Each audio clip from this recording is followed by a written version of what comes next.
Welcome to On the Edge with April Mahoney Brains. Here, this is the spot where the conversation is pointed, the guests are sharp, and the responses are never dull. Welcome home, Brains. There's only one requirement to hang out on the edge, is that you open your big brain and close your small mind. Did you bring your thinking caps? It's time to put them on, because the conversation starts now.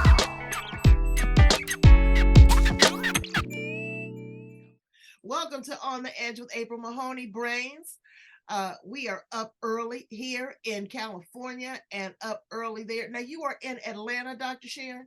I am in Port St. Lucie, Florida. Oh, Florida. We're going to talk Florida. about Florida. Floridians and Yes. how you love it down there. Absolutely. Brains, we have Dr. Sharon Arrindell with us this morning, and we are going to talk about her coaching. She's a therapist. We're going to talk about her groundbreaking work as a speaker. She's helping people with mental health. She's just a phenomenal woman. She just seems so soft and easygoing. But I'm looking at all those accolades on that wall, so that lets you know that she's very smart. Oh yes, honey, I don't miss nothing. Oh, yeah. So I am so glad to have you here, Dr. Sharon. You're going to break it down to us in bite-sized pieces so we can absorb it. Welcome to On the Edge. Thank you for having me, and thank you to all the brains out there. Thank Absolutely. you so much. Worldwide, we're in like 47 different countries. Oh, man. Yeah, so I need you guys to, get pencil and paper, grab hold to this, because you're going to get some valuable nuggets of information. So, Dr. Sharon, let's start. How do you show up in the world, and where'd you come from? Well, I show up as a servant leader, right? I show up, I serve God and I serve people. So I show up that way. Where did I come from? It all started on a journey from Jamaica, West Indies, which is where I was originally birthed. But I've been in this country for 53 years. So definitely everything that has happened to me that was for me, even against me, happened in this country.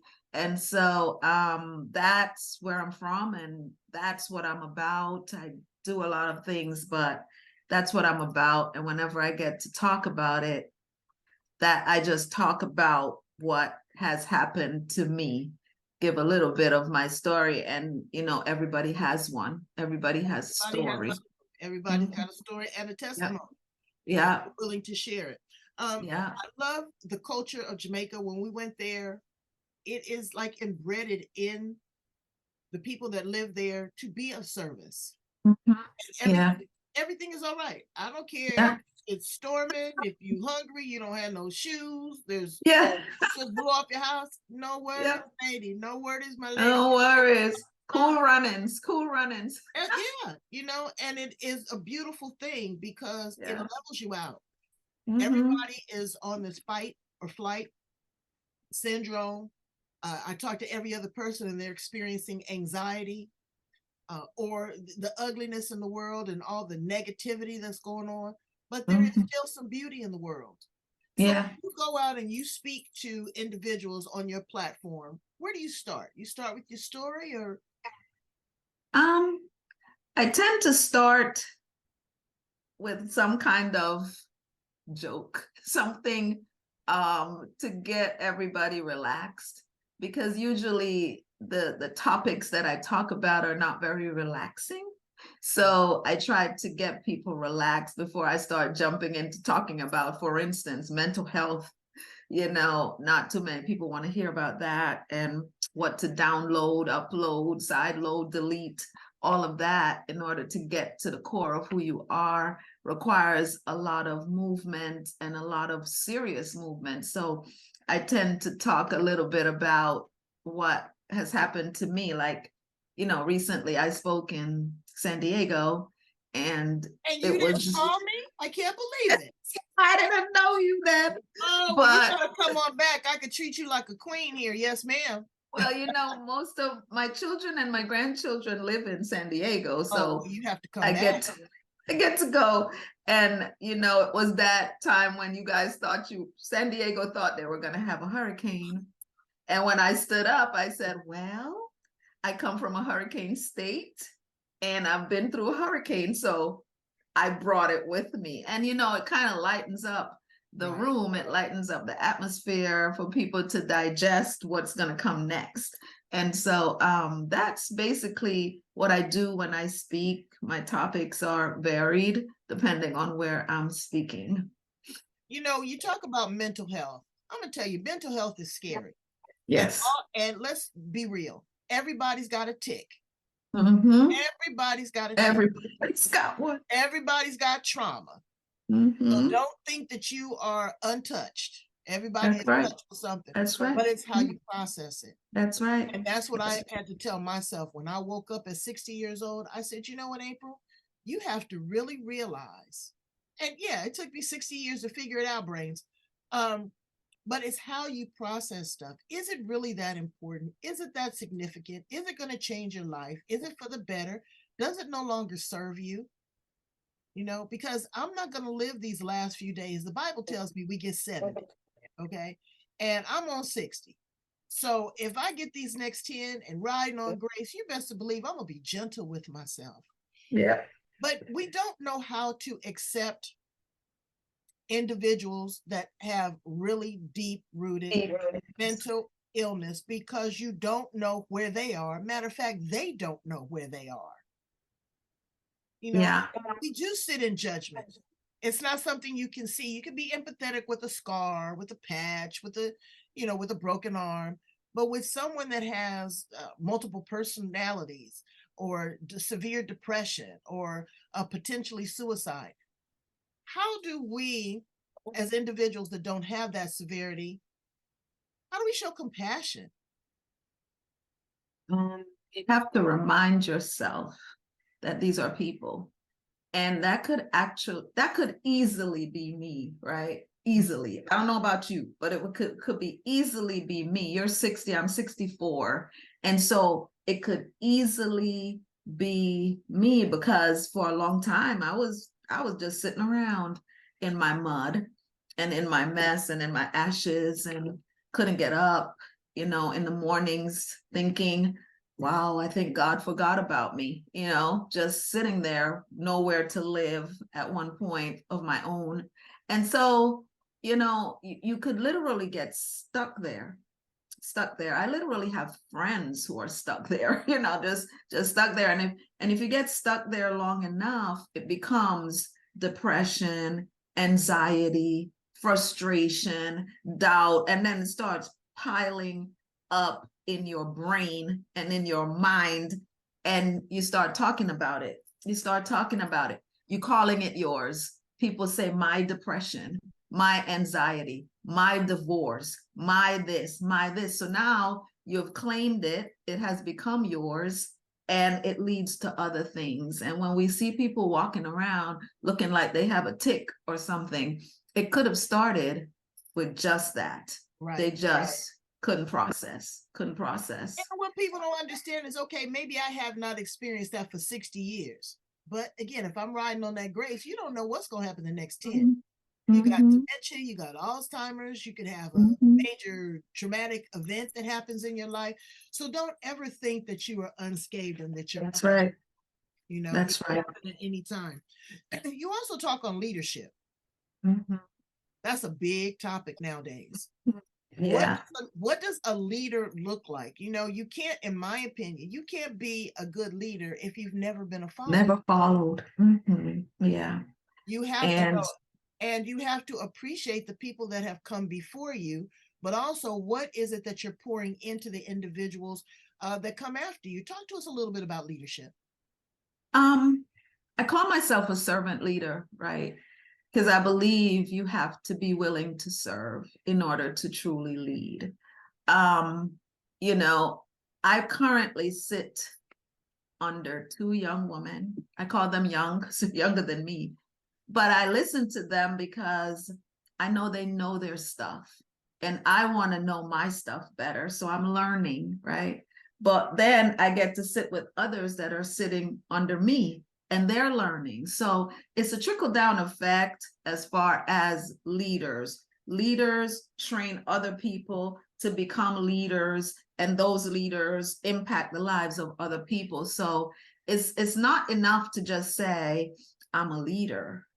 It's not enough to just say that. And I use the analogy of the butterfly, because the butterfly starts out as a caterpillar just crawling on its belly and crawling for a very, very long time before taking flight. And that's what leaders tend to crawl. Most of us come from a crawling place. Most of the leaders, I look at Oprah Winfrey and all of the others, and they start from a crawling place, but at some point you get to that phase of the cocoon and you just sit there for a while going, what kind of leader do I want to become? What kind of butterfly do I want to be? Do I want to be a monarch? Do I want to be just another butterfly? And none of the butterflies look alike. They all look different. For me, I want to be a monarch. So I get people to train me so that I could be that monarch. Monarchs get to see more, experience more, do more, fly better, fly higher, do all of that. So it depends on the type of leader that you want to be. And recently I've been reading about one particular leader called Lee Durham, and he used to be a police officer, but then he was also a chef in the military, and he wanted to start some kind of food business, and he chose McDonald's. He chose to purchase a McDonald's franchise. He had $35,000 saved, and the franchise cost $200,000. He borrowed, did everything, bought this franchise, and opened it in Harlem, New York, on 125th Street. And his family thought he was crazy, but he had a plan. And so he put it there, and it wasn't making any money. Not even the people from McDonald's wanted to visit that McDonald's, because all that was there was a lot of gang members, and they kept looting the place, tearing it up. Every time he made money, it went away. And then he decided that he was going to do something. He was going to serve the community. And he took those gangbangers and started training them how to work for him. And then he hired them to work for him.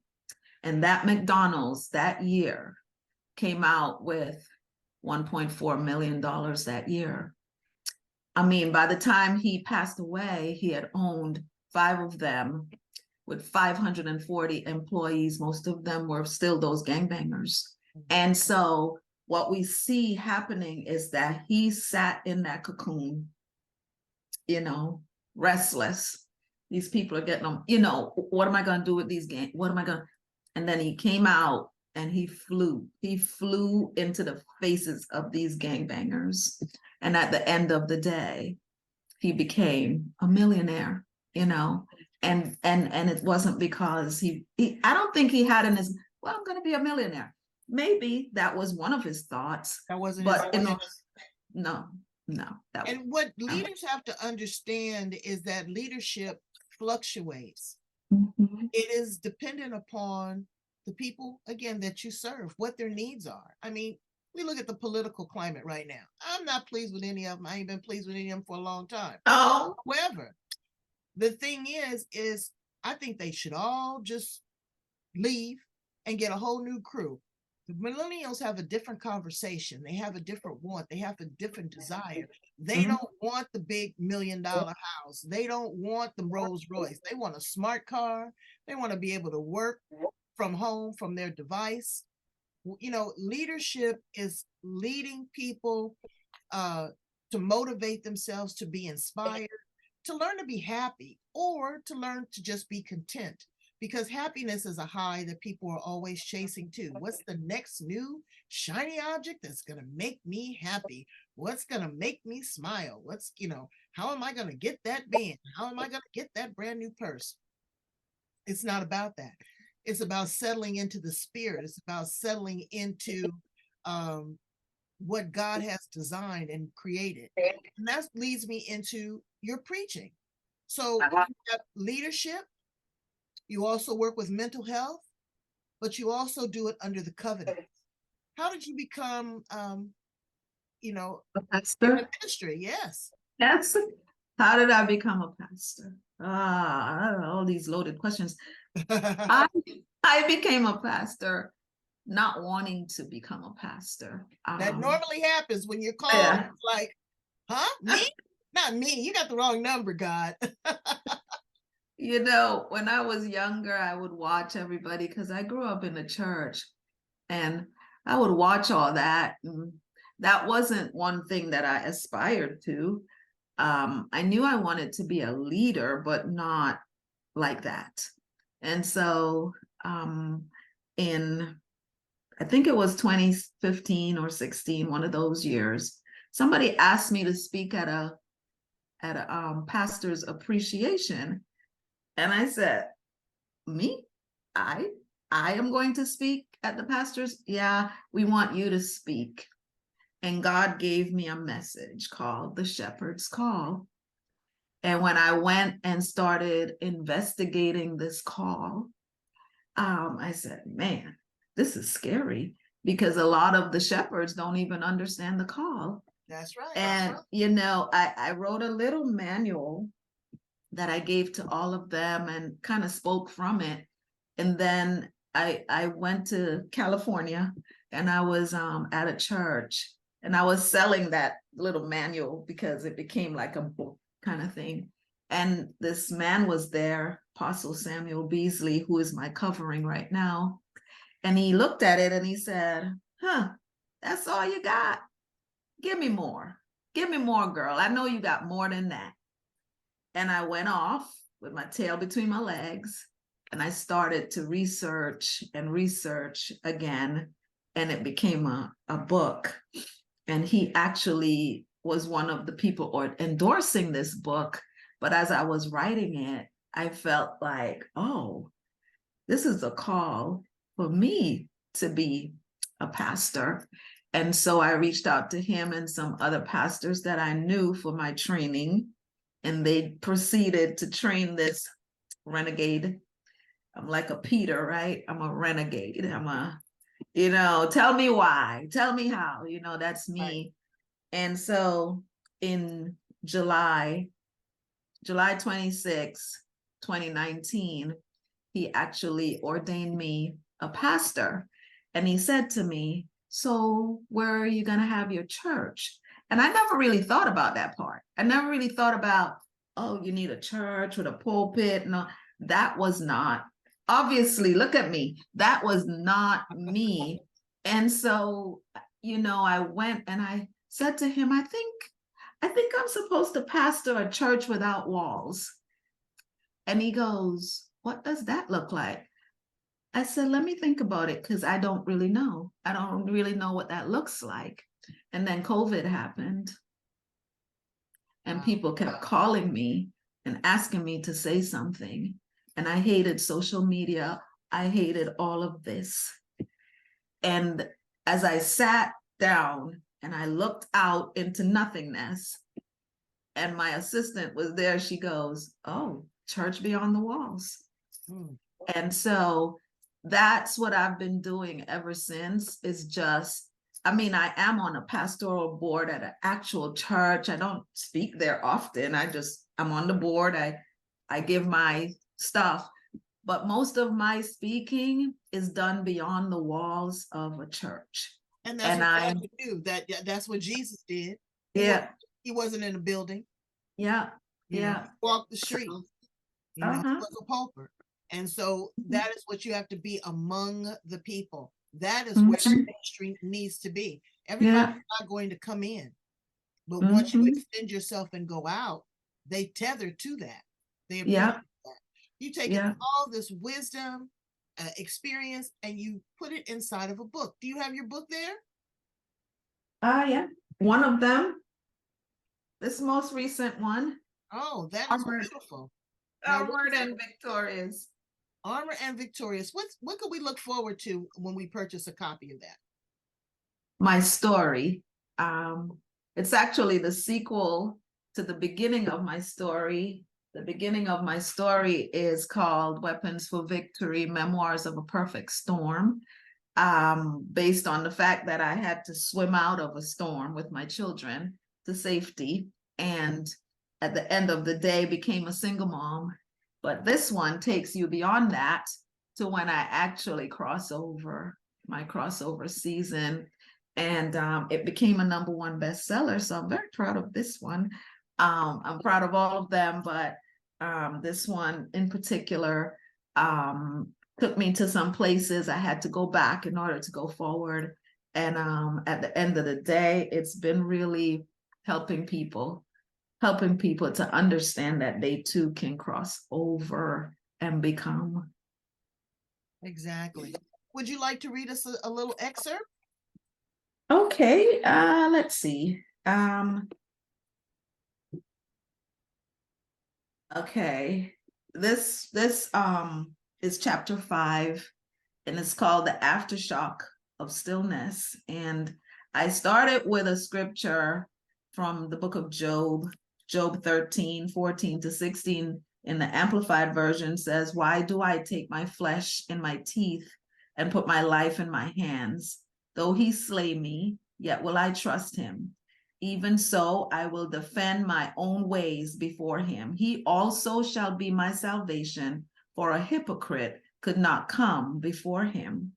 And so I write, as I reflect on all that was transpiring during that time in my life, I realized I was living what many would call a Job experience. However, when God said to Satan, "Have you considered my servant Sharon?"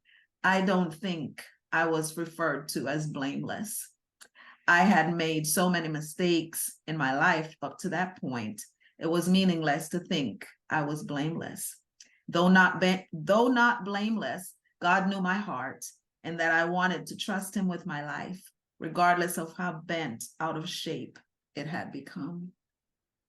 When things in your life become so disjointed, you feel like you need more than a splint, a cast, or a brace. You don't feel secure. You're always wobbly. You're always uncertain. But in those times, from my experience, are the biggest value because, again, you had to swim from a storm.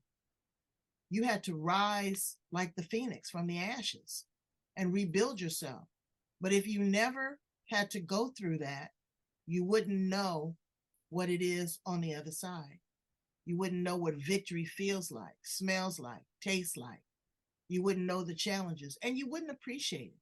And gratitude is latitude because it changes your attitude. That's right. That's right. That's so right. That's so right.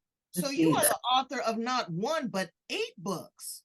Yes, there are 8 of them. One of them was an anthology, so I kind of collaborated with other people, but the other 7 were my books. Where do you go in that headspace outside of your ministry, outside of your leadership training, to really be able to document what you're feeling? I've written 3 books, and 2 of them were poetry. One of them was a children's book, but I've never done the deep dive as far as the introspective work. Brains, I don't know if you're ready for that because I am controversial and I'm heavy. So am I. Yeah, but doing that, what is your writing process?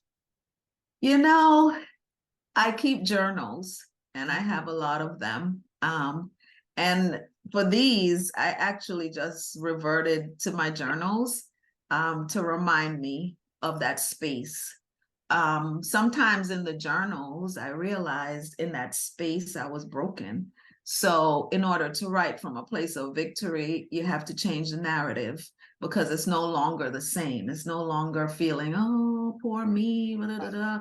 It's more, hey, I'm back, and I'm back with a vengeance. And so it gets a little controversial because my story is controversial within the church arena.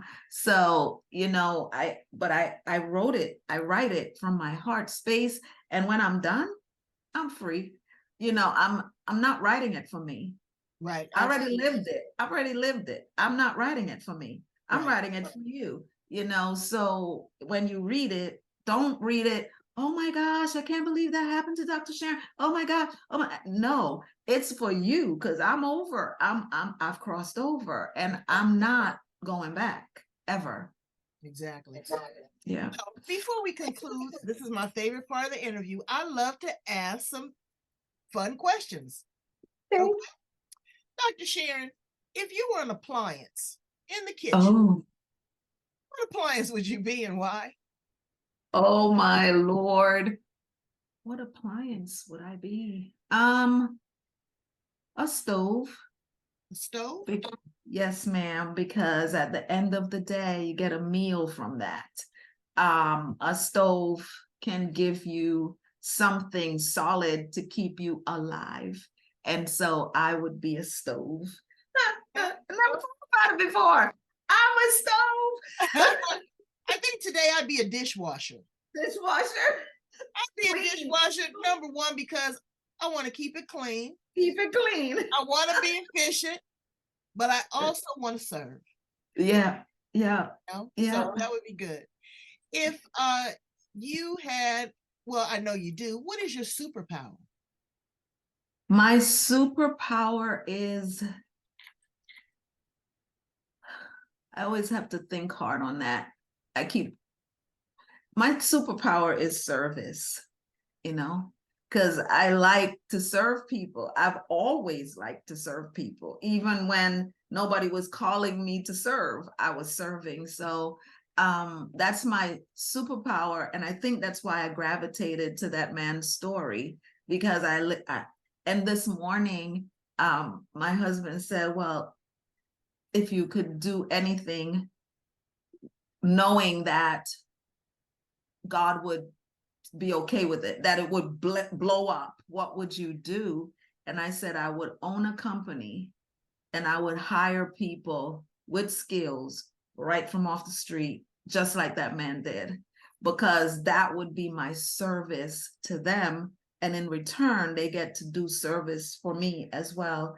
And so that's my superpower. I serve, I serve, I serve. I serve when I speak, I serve when I write, I serve when I have to be careful with it, because sometimes your children kind of want to take advantage of that. Girl, I tell you, I'm a giver to a fault. Yes, my daughter had a dinner party at her house and she came and got all my stuff. No, you have to stand up and you got to show up. Yeah. What makes you laugh, Dr. Sharon? What just tickles your funny bone? What makes me laugh? My life makes me laugh sometimes when I go back and look at certain things that I did. Who did that? Because I grew up in a sheltered home with these parents that just hovered and thought they were protecting me and keeping me safe. And then I got out into this big world and I didn't know what to do. I had no idea. And I found myself fighting my way through this world. And so when I look back and go, man, I can't believe you got out of that. and I can't believe you got out of that. And, one of them is swimming out of my house with my children, holding on to my hands. And I tell my son, he's 30 years old, I said, you kept telling me you couldn't swim. I'm not a swimmer either, and I'm like dragging him through the water and we're laughing at that, but it wasn't funny when it was happening. But sometimes you just got to look back at all the things that God brought you through and you go, you couldn't have done that by yourself. You couldn't have done that by yourself. And so you end up just laughing at your own circumstances. Wow. If you were an animal, what animal would you be? I told you, my butterfly. That's right, your butterfly. That's right. My butterfly. You know what I'd be, Dr. I have my butterfly right here. My stepdaughter gave me this butterfly. Beautiful. And it lights up. So when it lights Wow. up, it's actually me. So, that is beautiful. Yeah, butterfly. I think I'd be the party animal. Yeah, I like to get it in. I like to get it in. And in closing, and in all sincerity, what do you want your legacy to be? What do you want to be remembered for outside of your service? I want to be remembered for just being honest, you know, purely honest, regardless of what people thought of me, that I always was honest about who I was. I never tried to sugarcoat who I am and tried to be anybody else. I was just honest. And, you know, when I had to get rid of my hair, I had a lot of hair. And when I had to get rid of it, I thought about the weave, the wig, the this, all the different things that you could do. And I just walked into the house with no hair. And my son goes, "What in the world, happened?" Go back and get your hair. Regardless of the fact that it was falling out in clumps, he wanted to see hair but I've received such a freedom from this look that it doesn't matter anymore. Thank you. Can you explain, did you have a medical condition? Did you have alopecia, or you want to share? Well, nobody called it alopecia. They called it stress. And I remember when it was happening. It was gradually happening because, the pictures of days gone by was lots of hair, and that was my glory. Right. You say you were a party animal. I was a party animal. I mean, I would find a party anywhere, a club anywhere, and the hair was the thing. Everybody loved the hair, including me. And when it started coming out as if I had chemo. That's how it was coming out of my head. I could feel it. I could feel it coming out every time I combed my hair. Yeah. I could feel it. I shed tears in the mirror. I did everything. I tried everything and nothing worked until I sat in my beautician's office in her chair and I said, "Just take off all the damage." And she said, "There's a lot of damage." I said, "Just take it off." And I closed my eyes. And when I opened my eyes, it wasn't bald, but it was close to it. And I cried. I just shed tears over that, released it, let it go. And that was 2006. This is 2023. I'm a new girl. And I kind of like it. And my husband actually, absolutely, husband, yeah, it's a turn on. my husband is my barber.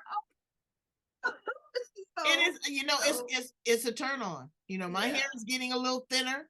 I rock a big old afro and it's getting smaller. And I thought about it and I said, you know what? We have always been taught, especially as Black women, don't cut your hair because your hair is your glory. But also in Jamaica, people don't understand the story of the dreadlocks and the unity and the locking of the hair. Jesus had hair like wool. Don't get it twisted, brains. It wasn't long and silky and thin. It was thick, nappy, and kinky. Yeah. But with that, it tells your story. Each strand of your hair tells your story. That's what they want. That's what they check your DNA. Your hair follicles. It is a lot to the hair. But once you can free yourself of that, it's like a person that fasts. Once you can go without, there's a new awakening. There's a new responsibility. So I commend you. I think it's absolutely stunning. It takes a lot of courage. I was just with Jada Pinkett Smith a few weeks ago, and her hair is coming back a little bit from the alopecia, but she owns it. Yeah, and that's what it's about. It's about ownership. Whatever. Gotta own it. Gotta own it. You gotta play your hand. Yeah, play it. Yeah, gotta play it. And this is the hand I've been dealt. And the other day, somebody said to me, "Well, I guess you won't ever be trying to grow no hair because this has become your signature." That's right. Everybody knows me as the bald lady. Everybody it's does. Absolutely striking. And it's a testament and encouragement for women that are losing their hair or going through chemo or just want to be liberated. Yeah. It's a testament. So thank you so much for that. Please tell me. You're welcome. How to get a copy of one of the books, how to connect with you, how to follow you. I just really want them to touch you. Well, the books are on my website that has my counseling practice. So it's inspiredwholenesscounseling.com/publications. So that's where the books are. As far as me being a speaker, it's Dr.Sharon.com. That's where you see all my topics, and my books are there as well. So you see all of that. My email is inspiredwholeness58@gmail.com. And you can find me hanging out on Facebook mostly as Sharon Arrindell, on LinkedIn as well as Sharon Arrindell, and on Instagram as Dr. Sharon Arrindell. Well, we are going to find Dr. Sharon Arrindell. We're going to put the information in the back. When you come to San Diego, if you don't contact me, my feelings are going to be deeply hurt. I would love to take you out for a fabulous meal and have a really great, stimulating conversation and be touched by your anointing. I really would. That's right, April. Friends, go in, love, like, share, subscribe. Love, like, share, subscribe, and follow Dr. Sharon as well as me on the edge. Get all of the stimulation that you need. You are in a place that you need some service. We are here for you. Thank you so much, Dr. Sharon. God bless you. God bless you. Have a good day. All right. Bye, brains.